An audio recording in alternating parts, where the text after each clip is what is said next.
Hey YouTube, welcome to this installment of the Evian blog. So today we're going to get right into the review of the venerable Fluke 289 digital multimeter. It's an absolute beast of a meter, and I think you guys are going to enjoy seeing what this meter is capable of. So let's get straight to it. And just to wet your whistle for the up and coming review, guess what just arrived? Compliments of Comtest South Africa, Fluke South Africa. We have the Fluke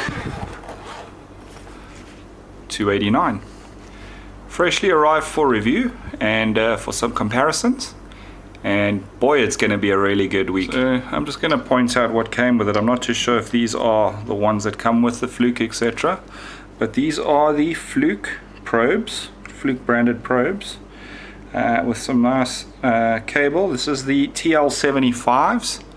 I quite like this sort of system here where you've got the Cat 4 protection and then you've got your standard sort of probes underneath that. That's quite nice. The ends are nice and they seem to be pretty well made. I'm not too sure how the spring steel inside there will last, but that will only know after a bit of time. So the Fluke 289. I'll get rid of the glare for the actual videos, but I'm just going to do a bit of a walk around the Fluke 289 now, just to talk about it and my thoughts on it. It is a big hulk of a meter.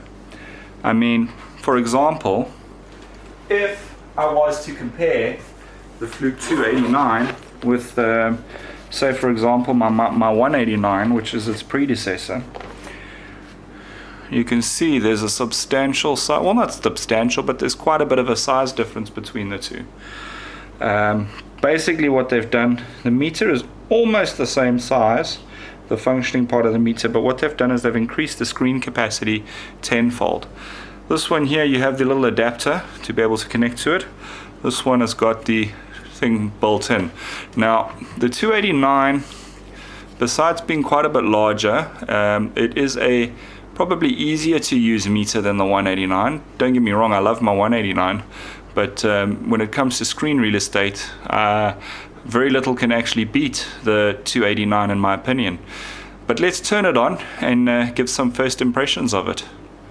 On first power up, you'll notice that instead of like the traditional way of a Fluke starting up, or any multimeter for that matter, where you would go to your range selection, whatever it may be, the Fluke 287, and in this case the 289 series, is actually a software start button. So you'd push that button and then you wait for the meter to boot up. I do notice some screen flicker there, but that could quite possibly be because I'm capturing this video at 60 frames per second, so it's catching a bit of the screen flicker. I do apologize for that. Whereas this meter over here gets going much quicker, same sort of resolution. So yeah, that's quite nice.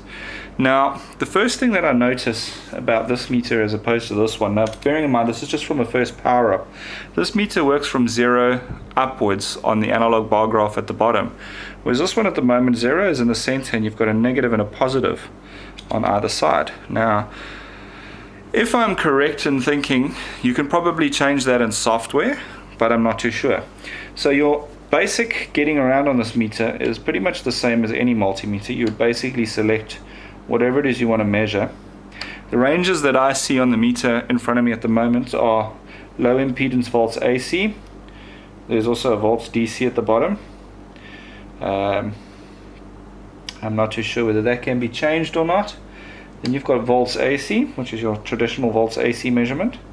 You've got millivolts AC, volts DC, you've got millivolts DC, but now it looks like we have a menu option where we can go in here and we can select different functions, such as AC plus DC, or peak, or relative, or millivolts DC.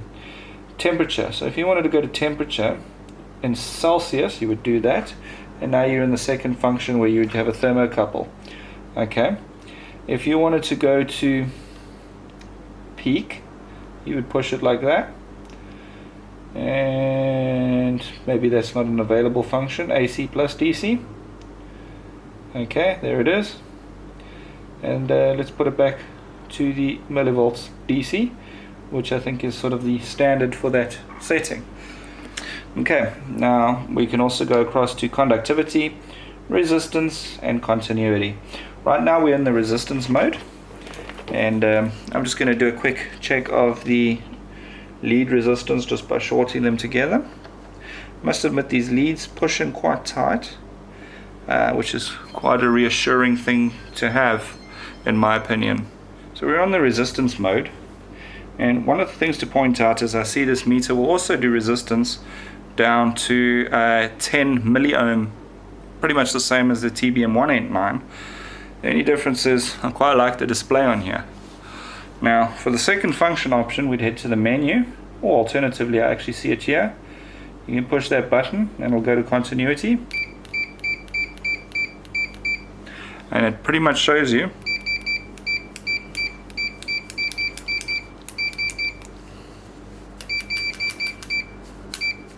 I mean, no matter how fast I try and do this, this meter catches it. I mean, bloody hell, that's quick. And I quite like the animation beep on short, which is quite nice actually. And then they've gone back to that sort of traditional beep, which is quite nice. People are used to it, I think. Then of course you've got your diode test and you've got your capacitance test. Now to get to a second function on here, there might be another shortcut, but you'd basically go menu and you can select diode or cap, diode, and you're now in the diode test mode. And then if you want cap, you'd go the same route and push cap. So menu diode. Okay, so that's quite simple. Then of course you've got amps and milliamps, AC/DC, microamps, AC/DC, and then we've got a low resistance 50 ohm mode as well. I'm not too sure what that is. Oh wait, okay, I see this is up to 50 ohms of resistance. Now let's see what sort of resolution we can get on here. Now we're talking about 1 milliohm resolution. So when you're doing low value resistors, wow, that is epic. That is something that's worth mentioning, because this low resistance mode could come in handy for doing sort of current shunt resistance measurements, etc. Because you've basically got you've got resolution down to 1 milliohm, which is pretty incredible actually.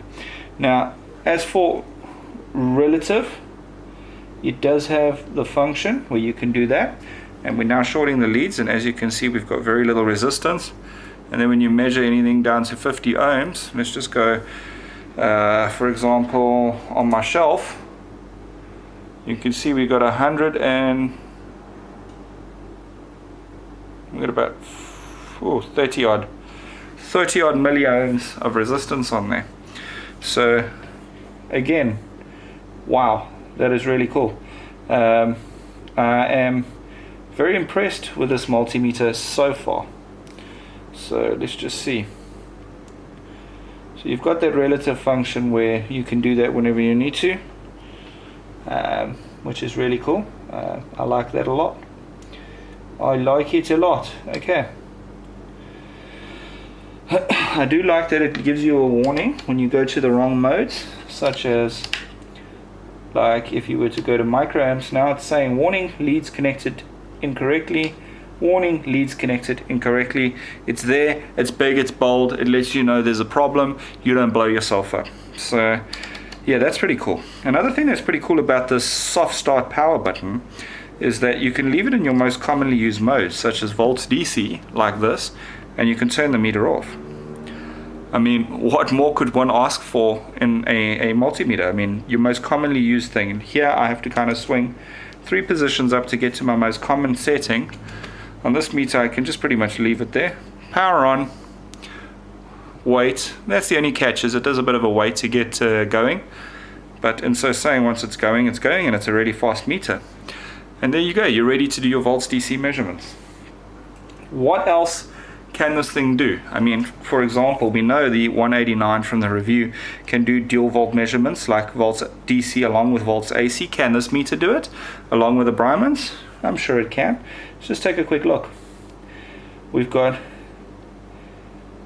AC plus DC, and then you've got menus here. We want DC on the main and AC on the secondary. or do you want to add them together, or do you want to view both? Let's just say I want to view DC on the top and AC at the bottom. I'd push that button. Now you've got your DC voltage measurement and you've got your AC component of that. How cool is that? And it's nice and crisp actually, even though people complain about the display being a little bit less readable. I'm quite liking it, to be honest. Of course you can also go for hertz with volts DC.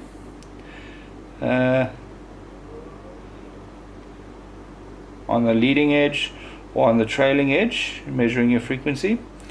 There's quite a bit that can be done with this multimeter by the looks of things. Something else worth a mention, I see there is a setup mode over here where you can go to various things, like you can go to meter info, for example. You can go in there, it'll tell you when the meter was last calibrated and all sorts of other things, which is really cool. Another thing that's quite nice is, instead of carrying around a user manual, is this info button. Here you've got all your, basically like an online help system built into your meter wherever you are. So if you want to know something, you just hit the info button and you can look for it over here. You can head to more, you get to next, you can do pretty much anything and get the information that you need. So that is brilliant. Well done, Fluke, on a really cool feature. So this is the first look at the meter. Now to get involved with a little bit more of an in-depth review. But before I go ahead with that review, I am going to learn this meter, figure out all its little niggles and all its really cool functions, and we're going to talk about those in the actual review, which will be coming out in about a week or two. I'll be comparing this to a Bryman, top of the range Bryman meter, and also to the Fluke 189. Just to see how it performs. But I must say I've been after one of these meters personally for quite some time, so I'm pretty sure this meter is going to meet and exceed any expectation that I have of it, but time will tell. So I'll catch you guys later down the line. Thanks for watching.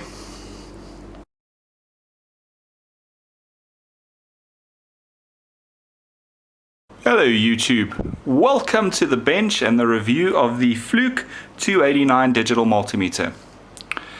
So what can be said about this meter? Besides it being a complete beast of a multimeter, it pretty much can do anything that a multimeter needs to do, including a bit extra such as trend graphs, etc. What I'm going to do now is I'm going to show you the function of the trend graph functionality on this meter so that you guys can see for yourself how you can actually view the trend graph and basically see what the voltage is over a time reference or whatever the case may be for later viewing, etc. So what we need to do now is we need to get some leads hooked up. Now the leads that Fluke sent me with this are the TL75s. They're not bad, but I think the TL71 leads are definitely a lot better. These aren't as nice as I had hoped they'd be, but in so saying I guess they serve their function. So what we need to do now is we're just going to set a reference voltage as close as we can. Okay, that's about a 5 volts voltage reference. Let's let it settle.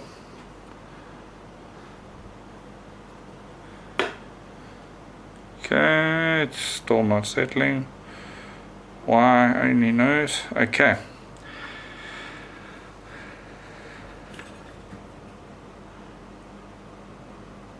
Do we have a settled voltage, or is it going to run around? Anyway, let it run around. What we're going to do now is we're going to save. We're going to record. And we're going to set the interval for 1 second, and we're going to record for, let's say, 5 minutes, and that'll basically tell us what's happening over that time period with this power supply.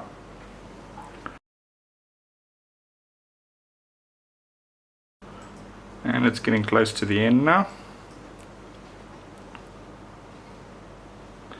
And we've stopped. Okay, now we can save that information. We can view a trend graph. Now this is what I was talking about. This will take your time that you recorded for and basically show you a trend graph of what happened. Now as we can see, there was 2 transients that happened over there.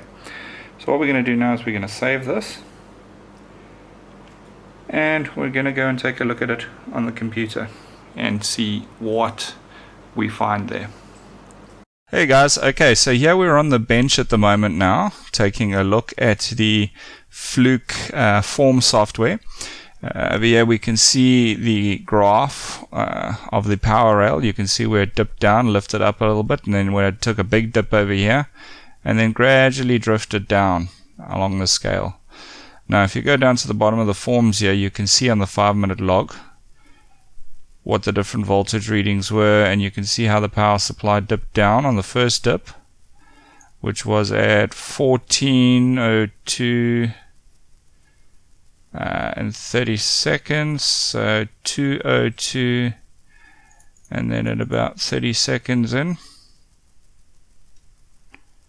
here it is here, 31 seconds in, it dipped down to 2.3475, which is about there, and then it went back up again, and then the first dip, it dropped down here at about 1402, which is 202. You can see here how it went from 5 gradually down, then back up again, and pretty much how it pretty much stayed at 5 volts but drifted slowly down the whole time it was logging until it eventually stopped at 5 minutes in.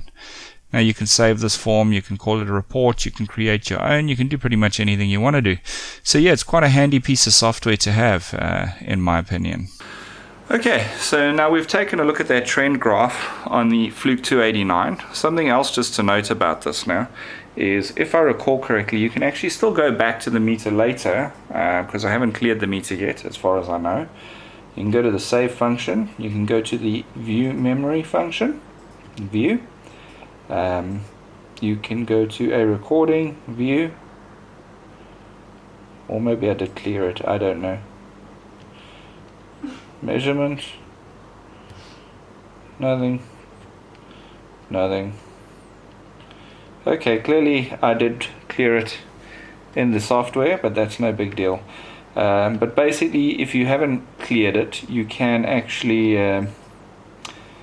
come through and view it again on the meter at a later stage if need be. You can do multiple different recordings. It's really a decent function of the Fluke 289. Now we need to do a few more tests on the Fluke 289, but in order to do so we need to compare it against a different multimeter. So basically what I'm going to do is I'm going to compare it against its predecessor, which is the Fluke 189, and just do a bit of a comparison and see how the two stack up next to each other.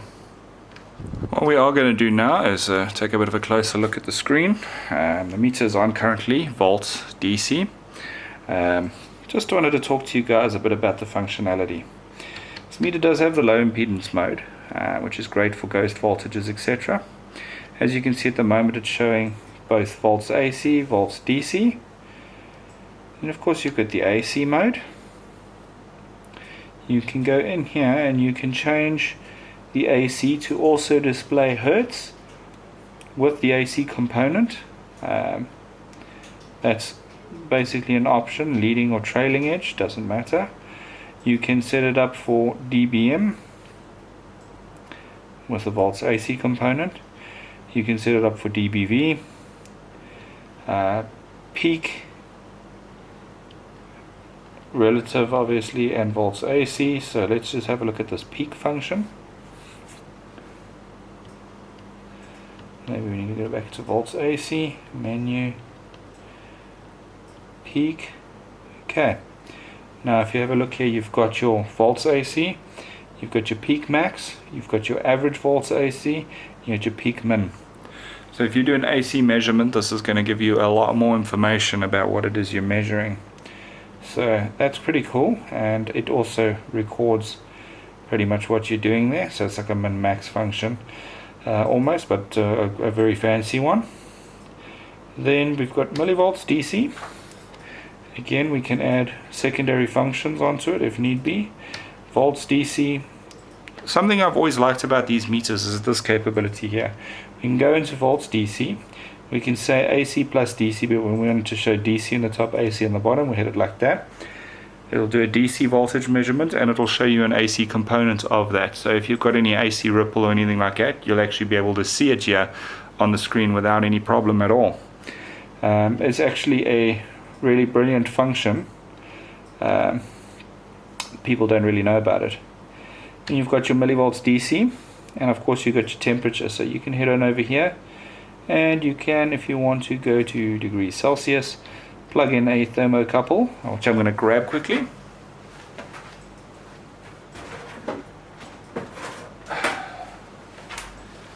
Yeah, I've got a Fluke original thermocouple.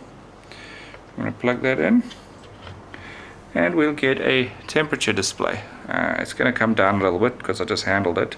It's about 25 degrees here at the moment, under the air conditioning, but as you can see there, you have the nice display. Now again, you can record, you can do whatever you want to do, set offsets, etc. There's a lot you can actually do. So if we go back to millivolts DC, you've got all the same sort of functionality. Hertz, duty cycle, time, etc. If you want Fahrenheit, you can select Fahrenheit. If you want Celsius, you select Celsius. And then we're going to go back to millivolts DC. So as you can see, quite a bit of functionality within one mode, or one selection over here. Then we're going to head on over here. The default is resistance, which you've got currently at the moment. You've also got continuity mode, which is a matter of pushing this button and you're in continuity mode. Or push it back to go to resistance, or you can push the menu button and you can select whatever you want to do. Like say for example you want conductivity, you can go in over there and you've got your conductivity. If you want ohms, push ohms. If you want continuity, you push continuity. So there's a lot of functionality again. Then we're going to go over to capacitor and diode. It's on capacitor at the moment. You can also select your diode mode for doing diode measurements. Then you've got amps and milliamps, which is basically your amps is on this side here and your milliamps and microamps are on this jack over here. Okay, now as you can see, leads connected incorrectly. Now it's not that they're connected incorrectly, it's that there's none connected. As soon as you plug in a lead over here, it will close the circuit and take the warning away, as long as you're in the right one. If you go to any other, see, now it's selecting automatically because it's on amps or milliamps. So if you go into the milliamp jack, it's going to select milliamps. If you go into the amp jack, it's going to change to amps, which is really cool. It's like an auto function of the meter. But if you go into volts, it's going to tell you there's a problem. So that's pretty cool. Now if you go to microamps, the same thing applies. If you plug in the amps, it's not going to work because obviously microamps is only on this jack, and there you go. Now to select AC or DC, you can literally go in here, AC, DC, whatever you want to do, AC plus DC. So let's say we want DC. Okay, microamps DC, microamps AC, pretty much all the functionality is there. It's really a nice function actually, and I like this warning system because it gives you a proper sort of bold warning that there's a problem with your connectivity. The only thing that would have made it better is if the meter screamed at you for plugging into the wrong jack, which it doesn't do. But that could possibly be just a setting on the meter. I will investigate that, and we'll talk a bit more about the different settings at a bit of a later stage in this tutorial, in this review of this meter. Then of course there's another function over here, which is low ohms, 50 ohm. Now low ohms basically gives you a lower resistance value for measuring lower resistors. Now under the normal ohms mode on this meter, you can measure, if we go along over there, you can see we can measure down to 10 milliohms or 0.01 of an ohm. Okay, but now with this low ohms mode, if we short the leads out, we can measure down to 1 milliohm or 0.001 of an ohm. which is fantastic. It basically allows you to get more accurate low resistance values. This is something that's been lacking on a lot of multimeters, especially for the bench, and having the function on here is actually really fantastic. We'll see how I get to make more use of that later. Now, the meter still has its holds, its min-max functions, manual ranging if need be. Of course, it's got this really cool menu info system, so if you need to know about something, you can push that button and you get a fully featured help menu, which basically tells you all your options and available bits and pieces, and you've got more, next, previous. You've got all of this function, basically a help system built into the meter, which is really cool as well. And of course, you got your setup. And in here you can reset, go into your meter info. You can see this one is a Fluke 289 firmware version, calibration date 28th of the 10th 2014, calibration counter 2, operator. You can put your name in there, company, use Fluke forms to edit that information if you want to. And then you've pretty much got all this other little bits and pieces telling you about your ARM bootloader software versions, etc. So that's all there. Instrument, if you go in over here, beeper off, dBm reference as to 600 ohms, auto backlight timeout 5 minutes, auto power 15 minutes, smoothing AC off. Okay, what else do we have? Recording, you can go in there, event threshold for auto hold 4%, event threshold for recording 4%. You can set your event thresholds. Then we've got display, date and time. We've currently got it there. We're going to leave it on that. We're going to leave the time the way it is. Then we've got, what else do we have? Do we have anything else? No. Then we've got calibration. I'm not even going to go into that. Then we've got contrast. We can adjust the contrast. We've got secure arrays.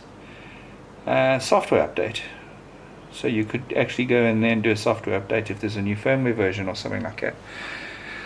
So yeah, there's a lot of functionality on here. Like I said, if you were to compare it to most multimeters, even like a cheaper clamp meter such as this over here, the functionality would seem the same. Obviously the accuracy, you would all know, would be that the Fluke 289 would be superior to these meters with accuracy, etc. But it has a few features such as the logging capabilities, this low ohms mode over here, and a few other little nice things in it that make it really fantastic. I wouldn't say it's a everyday use sort of general measuring meter for your average sort of a repair shop or something that's maybe just doing a volt rail here or there, but in so saying it can help you to diagnose issues because you don't have to sit and babysit the meter. You could connect the meter up and have it record and pick up the problems that you encounter during your repair work. So yeah, pluses and minuses. But let's get on with the next section of the review. Right. Now I just want to talk a little bit about the differences between the Fluke 189 and the 289. We've seen the size difference with the bodies being more or less the same, but the screen on the 289 being a bit larger. We've seen the adapter that's needed on the 189 for the USB logging cable, and the 289 is built in. We've seen the battery component of both of these meters. Pretty much everything. We've seen the same nice feeling on the selection switch. The 289 being a little bit firmer. Both of them, the plastics are really high grade. I mean, both of these were pretty much very high end meters. I am used to this sort of function of switching a meter on and off as opposed to the push button, but I must admit I'm enjoying using the push button function of turning your meter on and off. For me it seems to work quite nicely because you just leave your meter on whatever your last known setting is. Also the nice large display. I mean, both of them in the same mode. They display the same information, but this is so much clearer in videos to show people what's going on. Also the fact that the meter, the analog bar graph meter, can have a 0 in the center, so you can have your negative and positive component. Fantastic. I'm not sure this meter can do that. Like I say, functionality, they're both kind of the same. This one is a little bit more menu driven, but both of them, as far as logging goes, they can both take care of your logging, etc. The sizes, they're both fairly large meters, not small by any standard. But let's go onto the computer and talk about the difference between the two on the computer according to the Fluke website, and let's just chat about that a little bit. Okay, just from some of the information that I have here, I've been looking at various people who have spoken about the changes between the 189 and the 289. Technically the meters are almost the same, but there are some advantages to this 289 which I think warrant a mention. So I'm going to read through some of the stuff that I have over here and let you guys decide if the upgrade from the 189 to the 289 is worth it. I'm just reading some of the differences that I note on one of the stories on the Fluke website over here. Safe and easy operation. Safety is all of the particular importance to various companies with tools like DMMs. Okay, the 289 and the 189 for all intents and purposes are both fantastically safe meters, but where the 289 does talk a bit is where it has the extended log function. The log function has been greatly improved. The battery lifetime has also been extended to 200 hours, and the larger internal memory of 15,000 readings gives a clear signal display for long-term measurements. So the Fluke 289 can also be set so that it no longer switches off after a set time. Okay, these are all interesting features so far. Okay, clear and helpful trend plot function. I'm going to show you guys the trend plot function when we do a log, because I think it's a brilliant thing. You can pretty much look at the plot or the graph of what actually happened on the screen of the multimeter without needing to upload to the Fluke Views form software or anything like that. Separate on-off button, as I've already told you guys, what a brilliant feature. Push the button and get on with things. You can leave your meter where you want it. You don't have to always flick backwards and forwards, creating unnecessary wear and tear, etc. Fast reading of measured values. I think they're both pretty quick, but the analog readout by bar graph, the bar graph displayed below measures values, shows the smallest signal changes. A big advantage of the 289 is it shows both a negative and a positive component with your 0 in the center, which is absolutely brilliant. Easy info button, you've seen that, and it is really a really good, nice, convenient meter to use. So when you're talking about multimeters, both of these meters are fantastic pieces of kit. The 189 has been around a while. It's a well-established meter. It is a bit old now, but still a phenomenal piece of kit for doing data logging, etc. The Fluke 289, wow, what a meter. There's still so much more we're going to cover about this meter over here. And quite honestly, if you are looking to buy a new meter and you're looking for those data logging capabilities and all sorts of interesting things, this is pretty much as good as it gets, guys. For the money, you could probably get quite a few other different types of meters, but this 289 is just a phenomenal piece of kit from a safety perspective, from an abilities perspective. But don't you worry about that, because we're now going to be comparing it to the Breimann models, which is German designed, Japanese made meters, and see how they stack up against each other for everyday electronics use.